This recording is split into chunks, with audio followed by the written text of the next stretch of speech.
12 তারিখে ইলেকশনে জেতার পরে 17 তারিখে শপথ নেওয়ার পর থেকে আমি ঘুমাতে পারি না।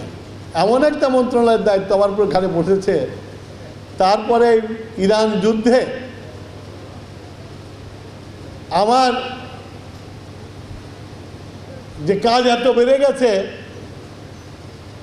আমার কাছে মনে হয় দিন যদি 24 ঘন্টা নয় 48 ঘন্টা হতো তাহলে আমার জন্য ভালো হতো।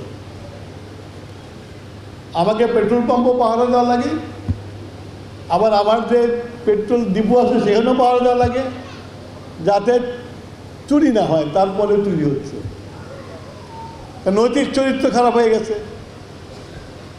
তো এখনও তো এই যে আমরা এখানে লাগাই না, মুক্তিযোদ্ধারা এই যে আমার দোস্তর লাগায় রাখছে, মাহফুজার লাগায় রাখছে অতন্ত্র প্রহরী।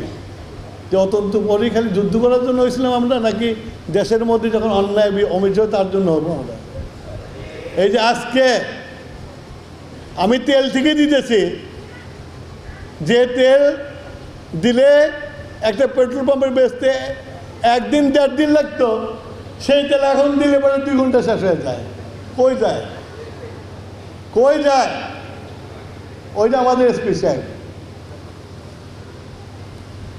আমাদের এসপি সাহেব খুবই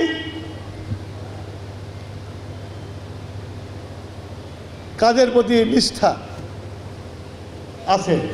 কালকে যে অলরেডি মাটির নিচে থেকে তেল বের করে নিয়ে আসছে, খড়ি থেকে আনে না, চুরি করা তেল বের করে নিয়ে আসছে। তো আমরা যে মুক্তিযোদ্ধারা বিভিন্ন জায়গায় আছি, আমরা কি রোলটা পালন করবেন? খালি এসপি সাহেবের পালন, এসপি উর্দি বর্ষে পালন। আর যে খবরটা দেওয়া তো বারবার দেওয়া যায় পুলিশকে, যে এই জায়গায় আছে, আপনারা এসে ধরে নিয়ে যান। তাহলে না অতন্ত্র প্রহরী, একটু অতন্ত্র প্রহরী হন, খালি লিখে এনে লাগায়েন না ব্যাসটা, অতন্ত্র প্রহরী হন। তাহলেই মানুষ জানবে যে মুক্তিযোদ্ধা বাইচে আছে। এখন কোন গ্রামে কয়টা মুক্তিযোদ্ধা আছে কেউ কইতে পারে না।